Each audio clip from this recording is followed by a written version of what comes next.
야고보서 1장 19절부터 25절까지 말씀. 야고보서 1장 19절부터 25절까지 말씀, 우리 한 절 한 절 같이 교독하겠습니다. 제가 먼저 읽겠습니다. 내 사랑하는 형제들아, 너희가 알지니 사람마다 듣기는 속히 하고 말하기는 더디하며 성내기도 더디하라. 그러므로 모든 더러운 것과 넘치는 악을 내버리고 너희 영혼을 능히 구원할 바 마음에 심어진 말씀을 온유함으로 받으라.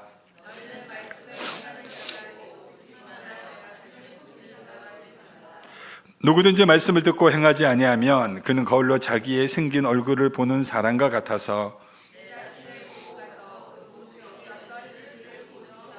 다 같이 자유롭게 하는 온전한 율법을 들여다보고 있는 자는 듣고 잊어버리는 자가 아니요 실천하는 자니 이 사람은 그 행하는 일에 복을 받으리라.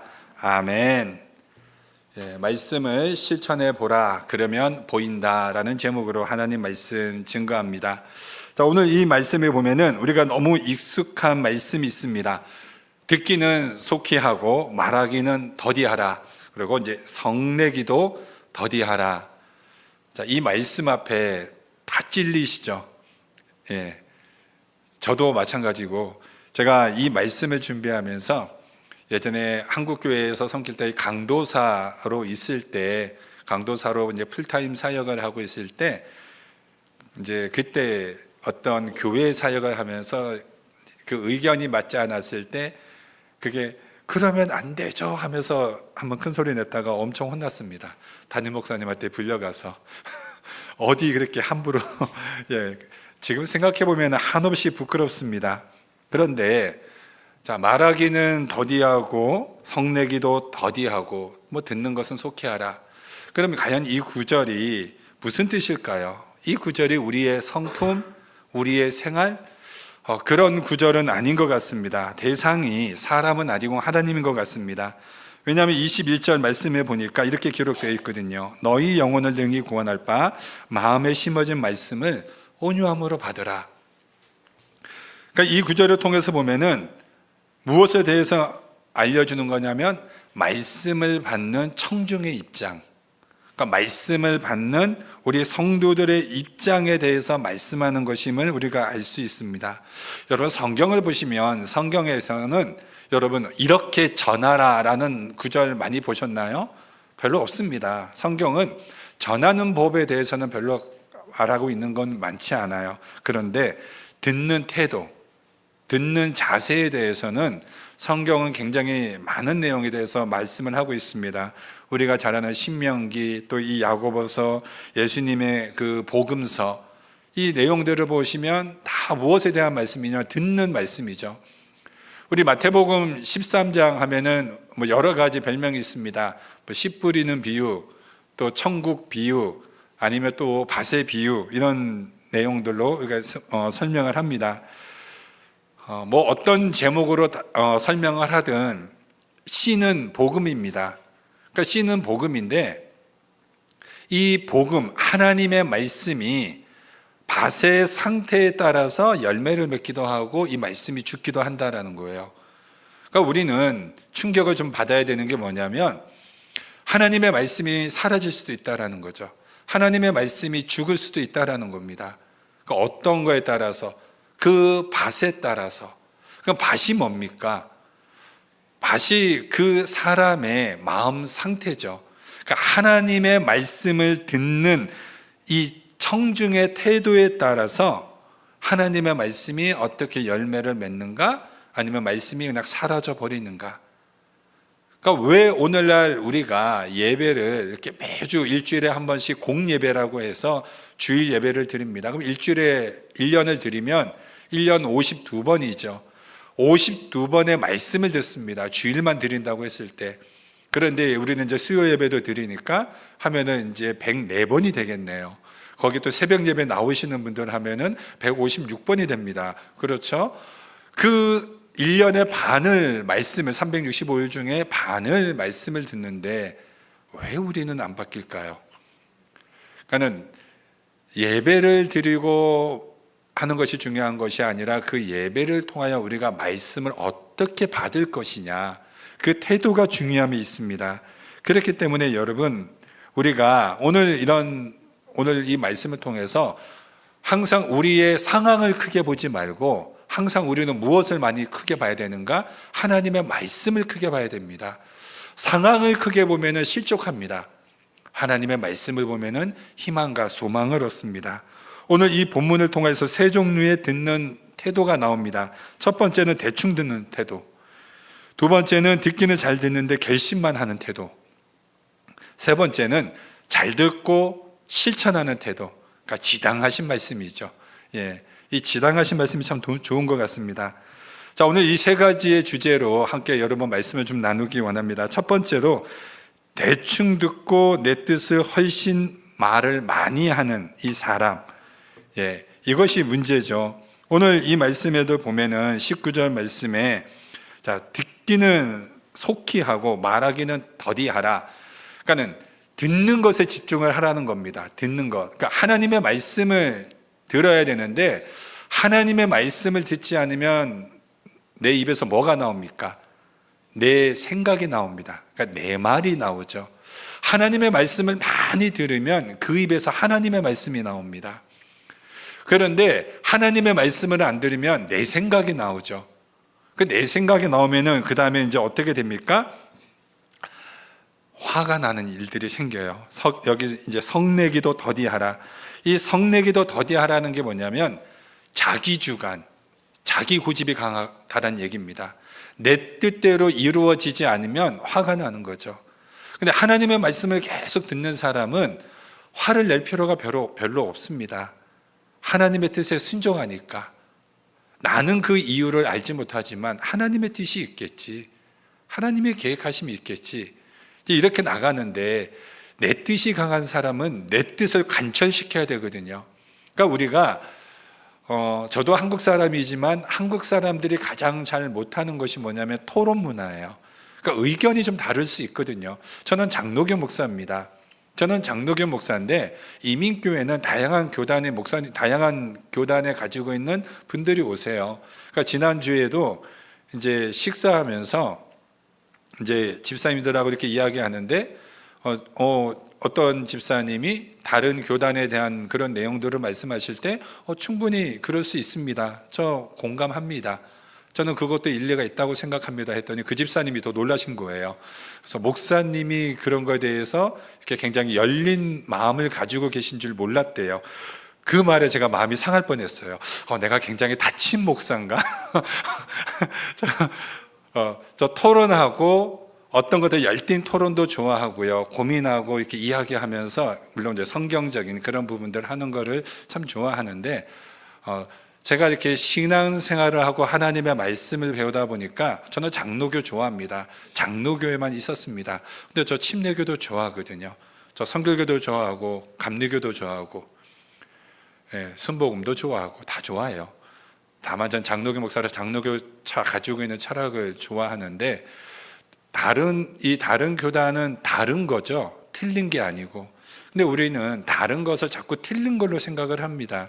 얼마든지 다를 수 있고 수용도 할 수 있고 생각할 수도 있습니다. 근데 왜 화를 내는가? 자기 뜻이 관찰되지 않으면, 자기 주관을 상대방이 받아들이지 않으면 뭐가 되는 겁니까? 그게 이제 화가 나는 거죠.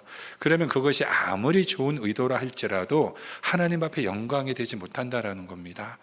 교회 안에서 여러 가지 사역들을 하게 됩니다. 사람인지라 다투고 부딪힐 수 있습니다. 의견이 안 맞을 수 있습니다. 충분히 그런 곳이에요. 근데 거기에서 화를 내고 분을 내버리면 그것이 아무리 좋은 의도라 할지라도 하나님의 영광이 없습니다. 그렇기 때문에 우리는 오늘 내 얘기보다 하나님의 말씀으로 더 많이 나오는, 그러기 위해서는 우리가 듣는 태도를 많이 가져야 된다.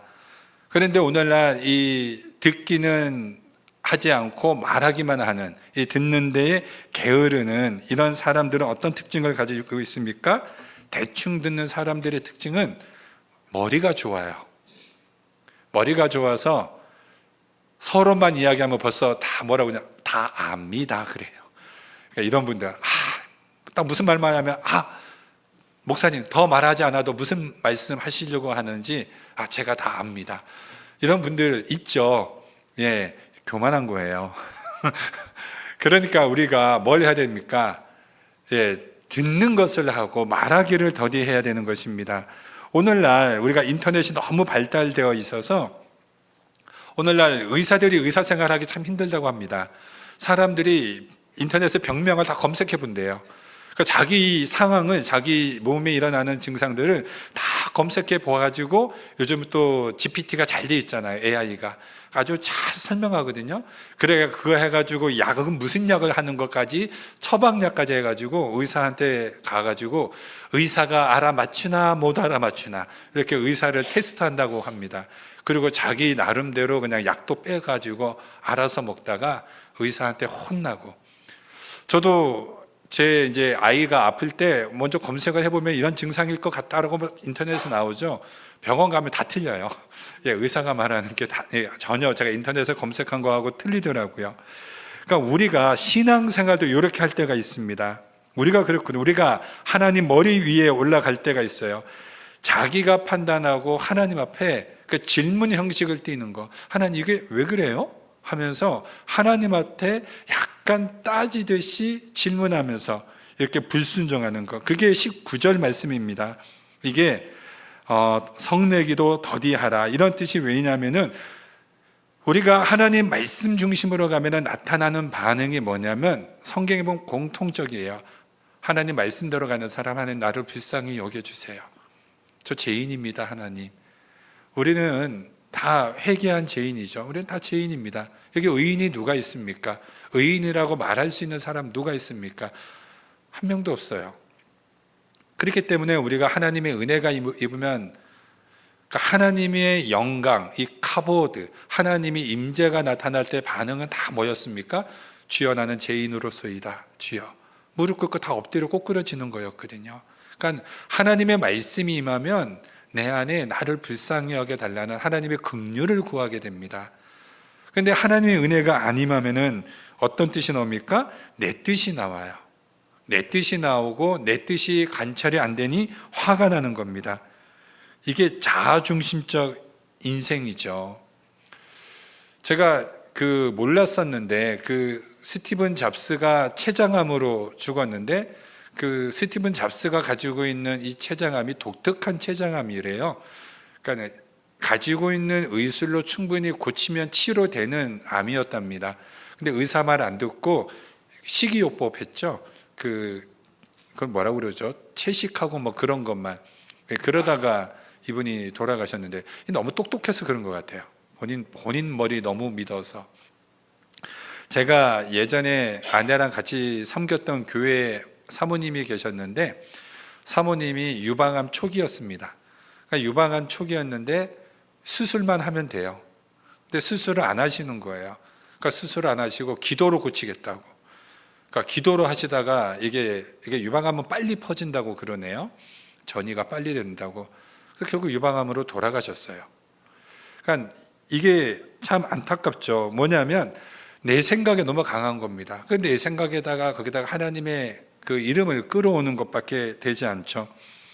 우리 성도들 가운데서도 오늘날 인터넷이 잘 되어 있다 보니까 인터넷 설교를 잘 듣습니다.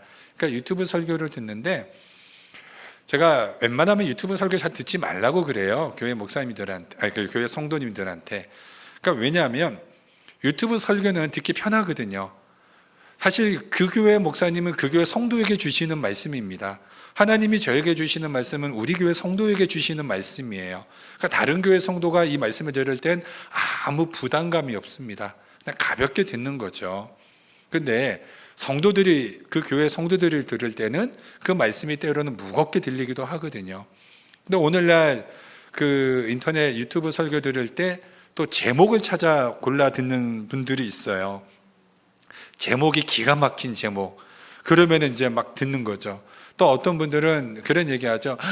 설교가 기가 막히다고, 기발하다고, 막 설교가 뒤통수 쳐요. 목사님 말씀을 쪼개요. 무슨 말씀을 쪼갭니까? 쪼개기는 그냥 말씀이 새로운 게 있나요, 여러분? 제 설교가 새롭나요? 여러분 신앙생활 한 10년 하시면 그 설교 딱 거기서 거기에요. 근데 뭡니까? 그 말씀 뻔히 아는데 순종하느냐 순종하지 않느냐.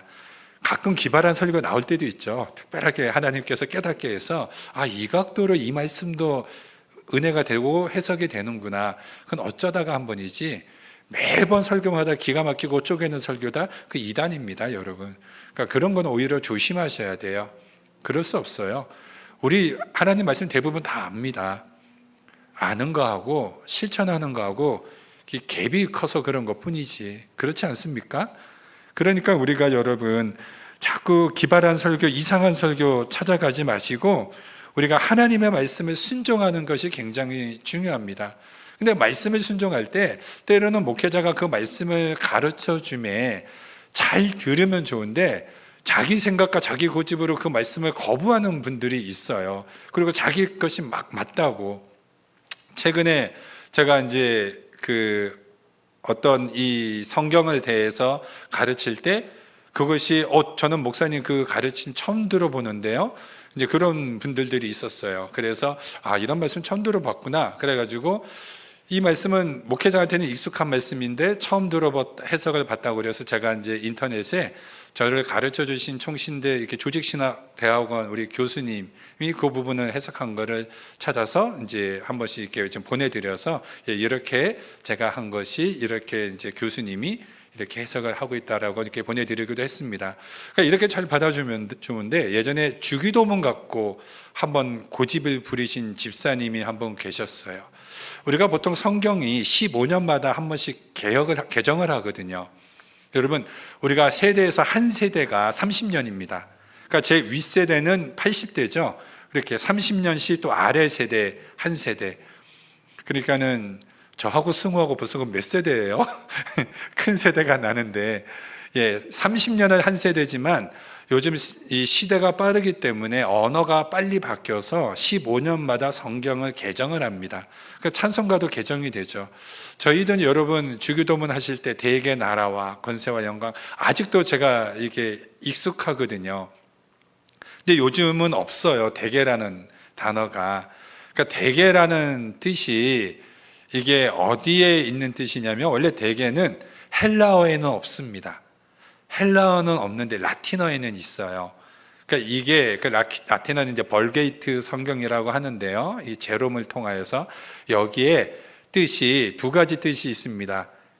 그러므로 또는 그곳으로부터, 그러니까 하나님의 나라가 그곳으로부터 이곳에 임한다. 또 그러므로 이런 뜻을 가지고 있습니다. 그런데 이것을 지금은 빼버렸는데 그때 한 집사님이 이 대개를 뭐라고 해석을 하시면 대충이라는 거예요. 그러면 이 대충이 문장이 안 맞거든요. 근데 그렇게 맞대요. 그러면 그때 제가 전도사 때였는데 또 신학교에서 배웠잖아요. 그런 부분들을 알려드리면 이거 전도사님 몰라서 그래요. 근데 끝까지 안 받아 들으시는 분들이 있어요. 자, 이게 너무 자아가 강한 것입니다. 그래서 20절에서 21절에 이 뭐라고 이야기하고 있냐면 제가 한번 읽어드리겠습니다. 20절, 21절 사람이 성내는 것이 하나님의 의를 이루지 못함이라. 그러므로 모든 더러운 것과 넘치는 악을 내버리고 너희 영혼을 능히 구원할 바 마음에 심어진 말씀을 온유함으로 받으라. 여러분, 온유함으로 받으라, 성내지 말라. 그러니까 무슨 차이입니까? 성을 낸다라는 것은 내 자아가 강하다라는 거죠.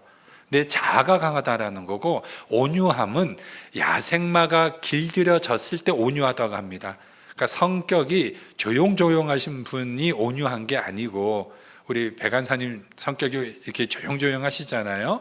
이런 온유함이 아니라 강한 힘이 있는데 단련되어져서, 그러니까 야생마가 길들여져서 폭발적인 힘이 내 안에 있는데 그 힘을 조절할 수 있는 능력, 이게 온유함이거든요.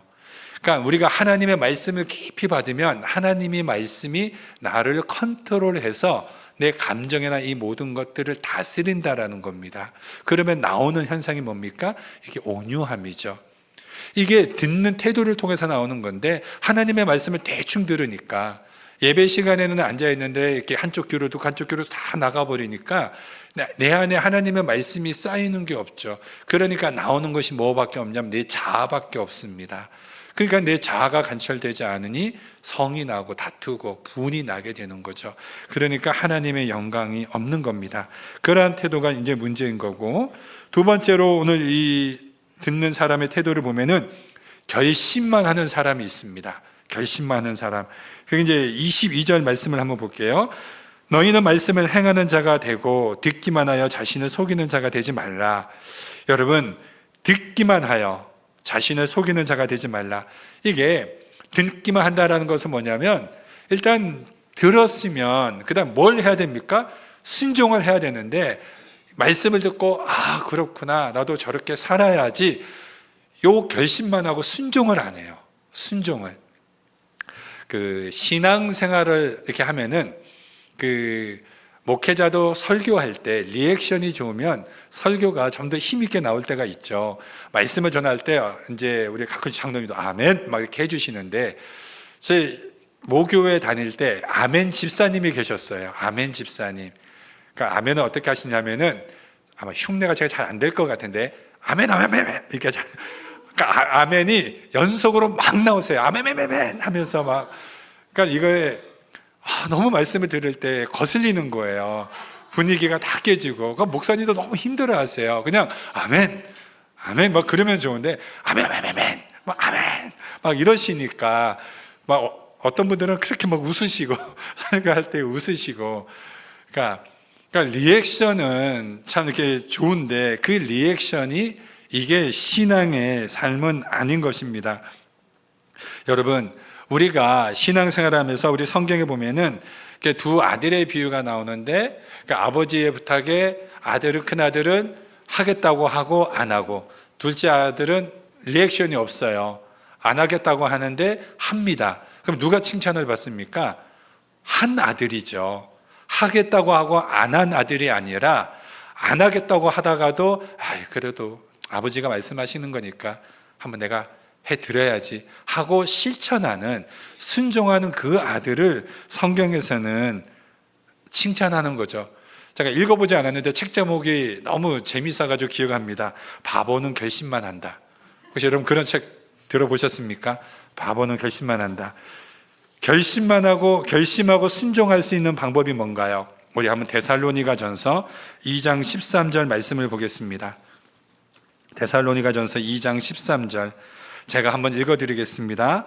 이러므로 우리가 하나님께 끊임없이 감사함은 너희가 우리에게 들은 바 하나님의 말씀을 받을 때에 사람의 말로 받지 아니하고 하나님의 말씀으로 받음이니 진실로 그러하도다. 이 말씀이 또한 너희 믿는 자 가운데서 역사하느니라. 아멘.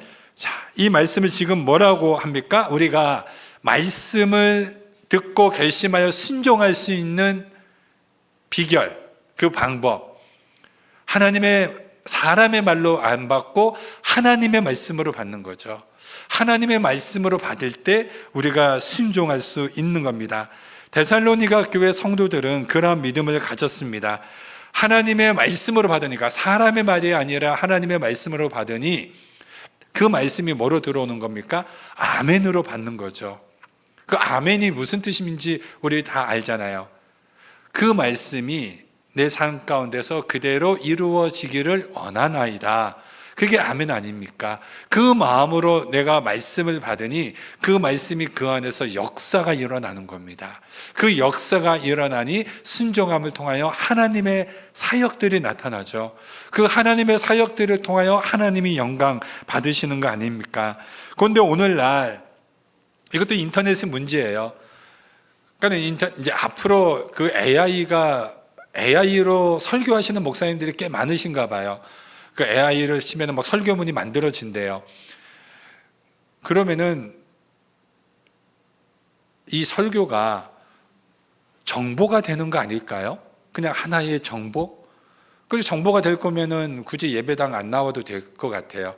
집에 컴퓨터는 나의 목자시니 딱 틀어놓고 말씀하옵소서 그러면 딱 듣고, 하나의 말씀을 지식으로만 가지면은 여러분, 우리가 그 말씀이 어떤 역사가 있을 수 있습니까? 무슨 역사가 내 안에서 일어나겠습니까? 하나님의 말씀은 여러 가지로 우리에게 응답을 주십니다.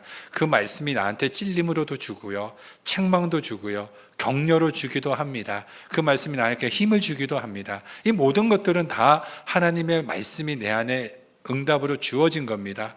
그러면 내가 그 말씀을 받고 이제 간절히 기도하게 되죠. 주여 나에게 순종할 수 있는 은혜를 주시옵소서 할 때 그 말씀이 내 안에서 역사가 일어나는 거 아닙니까? 성령의 충만함이 일어나고, 성경의 저자가 성령 하나님이시니 그 말씀을 내가 부여잡고 기도하면 성령께서 우리의 마음을 이끌어가지 않겠습니까? 우리의 마음을 이끌어가서 하나님의 일을 만들어내는 그런 순종의 역사로 일어나지 않겠습니까? 순종하면 어떠한 일이 일어날까요? 여러분, 하나님이, 제가 항상 우리 성도들한테 많이 강조했던 것이 있습니다. 작은 감동이라도 결코 무시하지 말라. 아주 작은 감동이라도 무시하지 말라. 하나님은 처음부터 절대 큰 감동 주지 않으세요.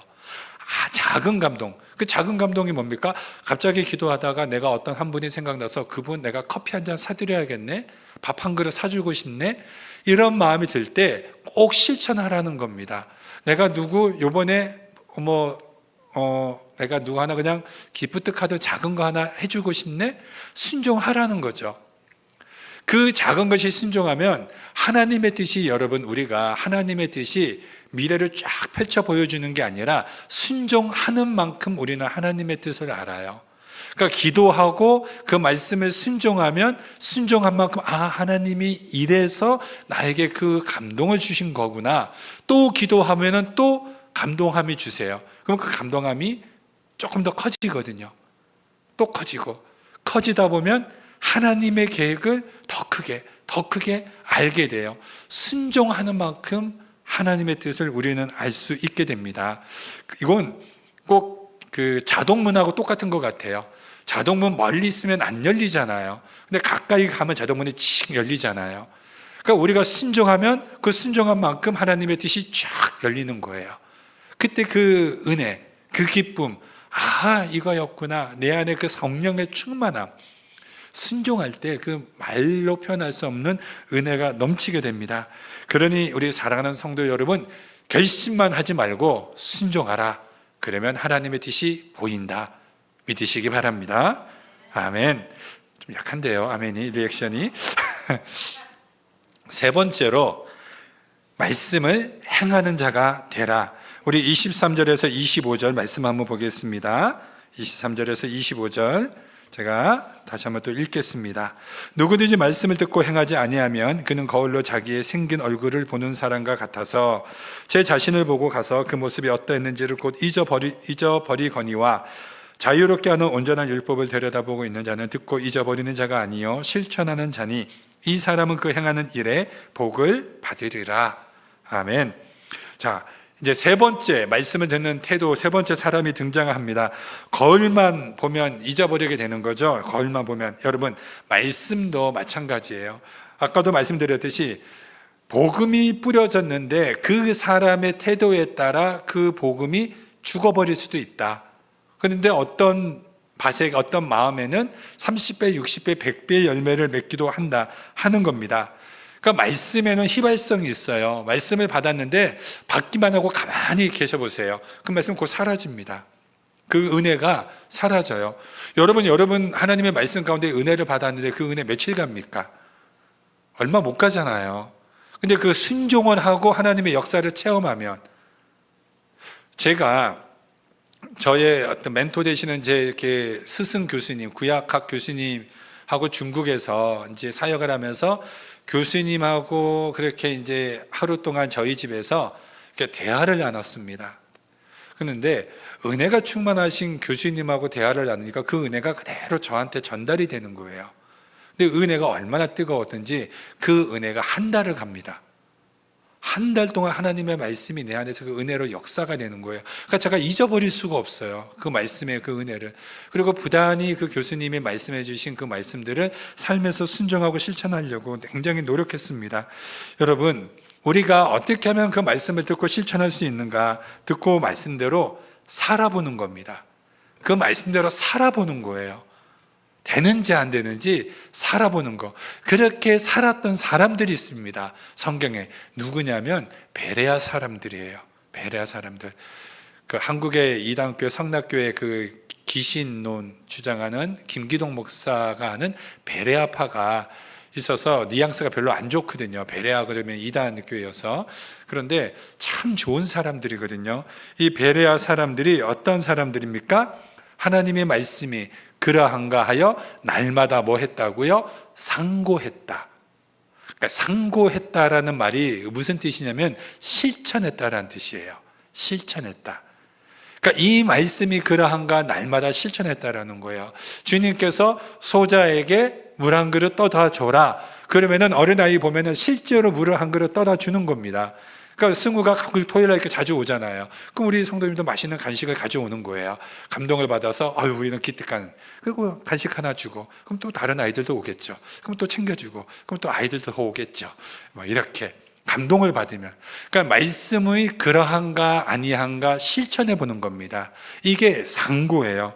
그 오늘날 우리 삶 속에서 왜 하나님의 역사가 그 깊이 있게 나타나지 않는가? 베레아 사람들은 말씀을 넓게 보았고 깊이 봤습니다. 넓게 깊이 보고 그 말씀을 간절히 붙들고 날마다 이 말씀이 정말로 이렇게 예수님이 이렇게 말씀하셨는데 이 말씀을 내가 실천하면은 어떠한 일이 일어날까? 실제로 나도 한번 해보자. 그게 베레아 사람들이었어요. 그래서 주님 앞에 칭찬받고 그리고 그것이 성경에 기록되지 않습니까? 칭찬함으로. 여러분 말씀대로 증명했더니 뭐가 일어납니까? 부흥이 일어납니다. 말씀대로 순종하는 사람에게 부흥이 일어나지 말씀만 듣고 가만히 있는 사람에게 부흥의 역사가 일어나지 않죠. 한국교회가 그렇지 않았습니까? 인도에는 3번의 부흥이 있었습니다. 인도에는 3번의 부흥이 있었고 한국교회도 3번의 부흥이 있었습니다. 1903년 원산 부흥운동, 1907년 평양 대부흥운동, 1910년 백만인 구령운동, 이렇게 3번의 부흥운동이 있었거든요. 근데 이 안에는 다 뭐가 있었냐면은 회개운동과 함께 말씀을 그대로 실천했어요. 그러니까 회개라는 게 뭐냐면 울고불고 기도가 한 게 아니라 삶을 돌이켜버렸거든요. 도박하던 사람이 도박을 끊었고 알코올 중독 술 하던 사람이 술을 끊고요. 그리고 여러 가지 막 범죄 저질렀던 사람들이 그 죄를 끊어버리고 그게 한국교회사에 다 나오거든요. 그러니까 이런 것들의 삶의 구체적인 돌이킴, 그 말씀대로 실천하는 그것이 일어났던 것입니다. 그렇기 때문에 여러분 오늘날 우리가 복음을 전도하는 것도 굉장히 필요하죠. 오늘 우리는 복음을 열심히 전도해야 됩니다. 우리가 교회가 신앙생활이 교회 안에서만 하는 신앙생활로만 가면은 그 교회는 죽어요. 생명력 없습니다. 안에서만 하는 것이 아니라 우리가 하나님의 말씀을 듣고 자꾸 이것을 밖으로 흘러나가야 돼요. 복음 전해보세요. 그럼 굉장히 기쁨이 옵니다. 그러니까 복음을 안 전하니까 기쁨이 없는 거예요. 제가 이제 실천으로 제가 이제 같이 한번 나누도록 할게요. 우리 전도할 때 다 나갑시다. 전하면 기뻐요. 한 명의 영혼 구원하지 못해도 기쁩니다. 전하는 것 자체가 은혜거든요. 성령께서 기뻐하십니다. 그걸로 인해서 같이 모여 기도해 보세요. 성령 충만해집니다. 그리고 더 나아가서 내가 이 말씀대로 실천해 보겠습니다 하고 실천해 보세요. 삶이 변합니다. 삶이 변하는 것을 보고 상대방들이 그 모습을 보고 은혜 받고 하나님께로 나오게 됩니다. 그러니까 삶으로 전하는 전도가 되게 되죠. 우리 사랑하는 벨뷰 한인 장로교회가 2026년 이렇게 말씀을 실천하여 놀라운 하나님의 부흥을 이루는 그 한 해가 되시기를 주님의 이름으로 축원드립니다. 기도하겠습니다.